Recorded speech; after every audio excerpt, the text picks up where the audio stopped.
You wake up every day in the middle of a war you can't see. No guns, no bombs, just thoughts. It's the war between who you are right now and who you know you could be.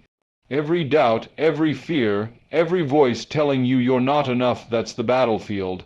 And the enemy isn't out there, it's in here. The mind is the most dangerous and the most powerful weapon you'll ever hold. It can build your future or destroy it before it even begins. Every decision, every action, every victory, it all starts with what you let win inside your head.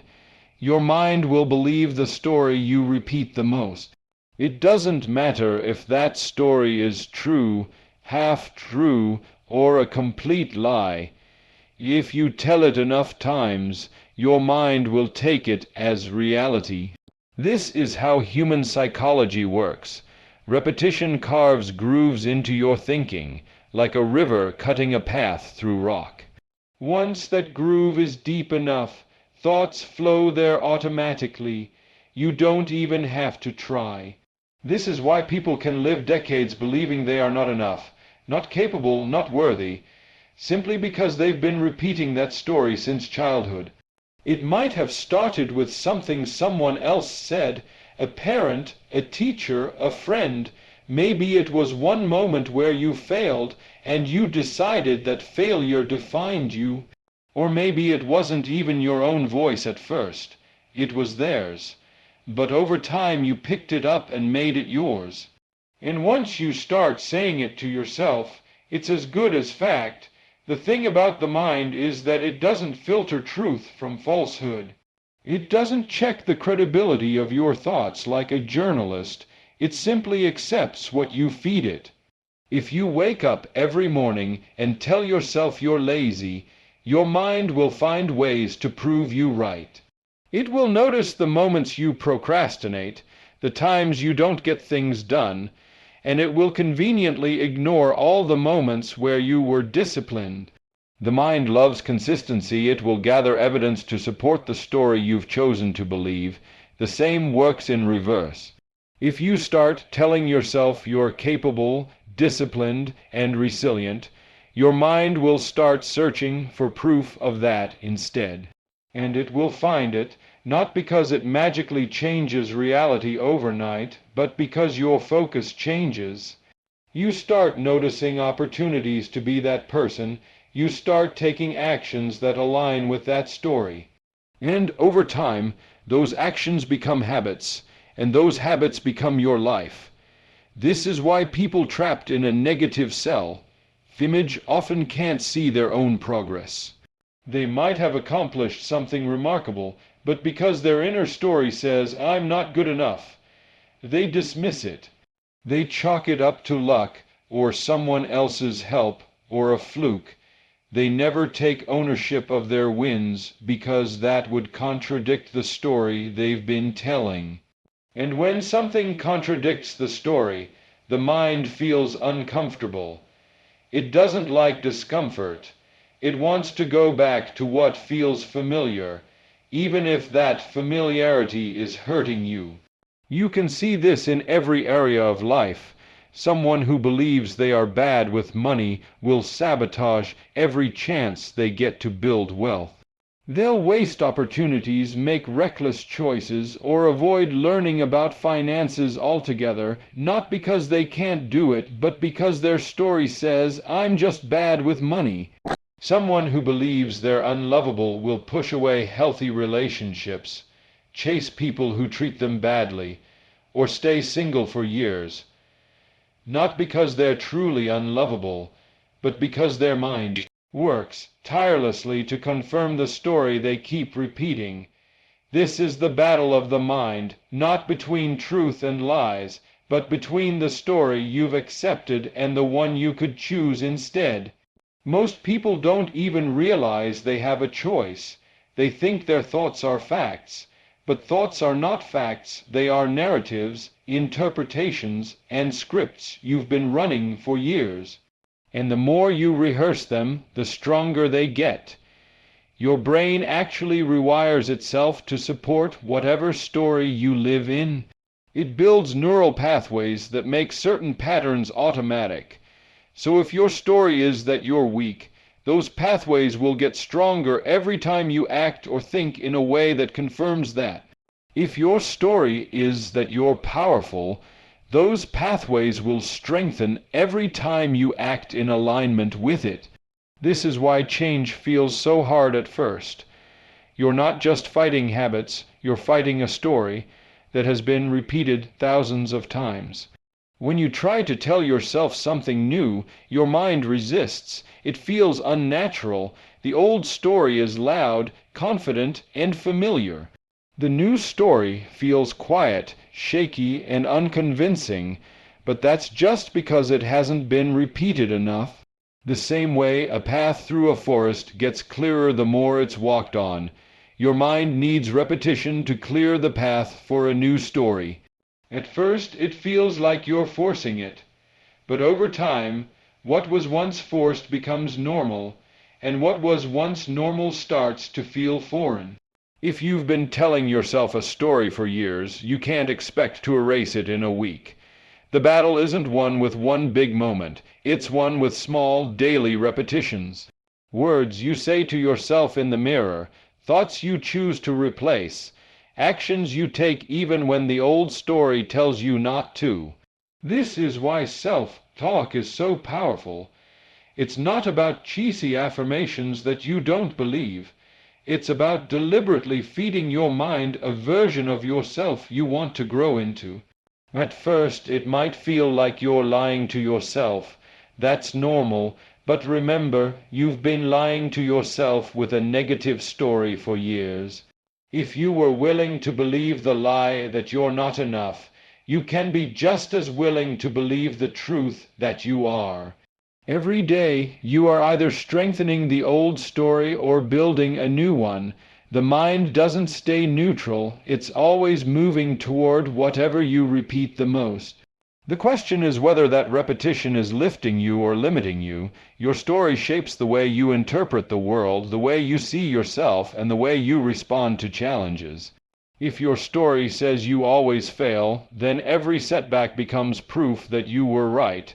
But if your story says you're resilient, every setback becomes a test you know you can pass. The facts of your life might be the same, but the meaning you give them changes everything.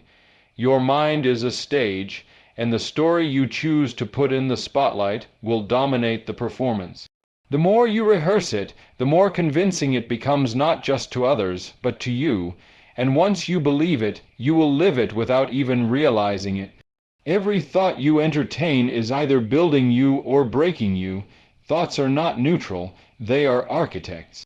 Each one lays a brick in the structure of your life, whether you realize it or not. The problem is that most people live as if thoughts are passing clouds with no weight.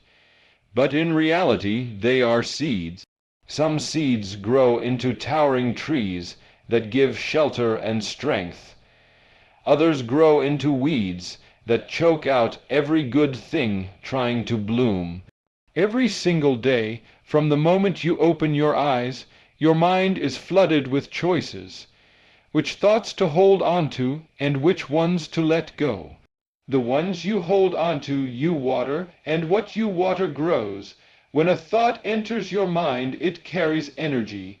A thought of fear makes you shrink, hesitate, and pull back. A thought of courage pushes you to move, take action, and stretch beyond what's comfortable. This is why two people can face the same challenge and react completely differently. It's not the situation that defines them, it's the thoughts they choose to believe. If you allow a thought like "I can't do this" to settle in, you've already built the first wall in the prison that will trap you. But if you allow a thought like "I will figure this out" to take root, you've started building a staircase instead of a wall. The direction of your life is shaped in these decisions about what you choose to dwell on. Your brain doesn't just store thoughts, it builds pathways based on them. Every time you revisit a thought, that pathway strengthens. If you keep revisiting thoughts of doubt, failure, and insecurity, you make it easier for your mind to default to those patterns in the future. This is why people who think negatively find it hard to break the cycle. It's not just a bad habit, it's a well-paved mental highway. On the other hand, the more you entertain thoughts of persistence, possibility, and growth, the more those pathways dominate, making it your default to see opportunities instead of obstacles. Think of your mind as a construction site. Every thought is a worker arriving with materials. Some workers bring bricks and steel, building strong foundations for a future you want. Others bring rot and rust, weakening the structure from within. The choice of who gets to work is yours. But most people let anyone walk in. They don't stop the workers carrying poison. They just let them in because it's easier than paying attention. And over time, they wonder why their life feels fragile, unstable, or constantly on the verge of collapse. It's because they've been letting the wrong workers build the house for years. Even the smallest thoughts matter. People think only the big, dramatic thoughts shape their lives, but it's the little ones repeated day after day that create the biggest shifts. A single negative thought might not destroy you, but 100 of them a day will slowly erode your confidence until there's nothing left to stand on. The same goes for positive thoughts. They may feel small at first, but repeated over time, they create unshakable strength. You don't need one giant moment of inspiration to change your life. You need a steady stream of thoughts that move you in the direction you want to go. The challenge is that destructive thoughts often feel more natural than constructive ones. This isn't because they're truer, it's because they've been rehearsed more. If you've spent years entertaining thoughts of self-doubt, then thinking confidently will feel awkward and fake at first. But this is the point where most people quit. They assume a positive thought must feel instantly real to work, but that's not how the mind operates. A thought becomes natural through repetition, not truth. If you repeat it enough, your mind will eventually accept it as the default, just as it accepted the negative ones. Every time you catch yourself holding onto a thought, you have to ask, is this building me or breaking me? If it's building you, keep it, feed it, repeat it. If it's breaking you, starve it, challenge it, and replace it. This isn't about pretending bad things don't happen. It's about deciding not to give destructive thoughts free rent in your head. A thought of failure doesn't need to be entertained. It can be acknowledged and dismissed. A thought of possibility should be nurtured, explored, and acted on. Over time, the thoughts you choose to nurture become the dominant force in your life. The people who rise above their circumstances aren't the ones who never face negativity. They're the ones who refuse to let it take root.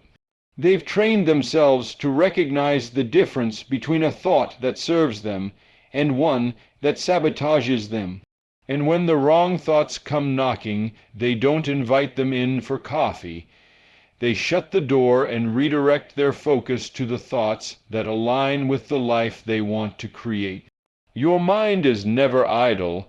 Even in silence, it is speaking to you. The voice you hear might be subtle, but it's shaping you. If you consistently entertain thoughts of patience, discipline, and resilience, your actions will naturally follow that path. If you consistently entertain thoughts of frustration, impatience, and quitting, your actions will follow that path instead. This is why mental discipline is more important than motivation. Motivation fades. But the discipline of choosing the right thoughts builds a foundation that doesn't crumble when feelings change.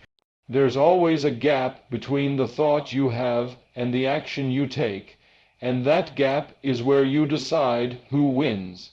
Every time you catch yourself in that gap, You have the opportunity to choose which brick you lay next. Most people think their life is built by big, dramatic moments, but it's not. It's built in those quiet, unseen moments when you decide to keep a thought that builds you instead of one that breaks you. Over years, those moments accumulate into an identity, and that identity creates the life you live.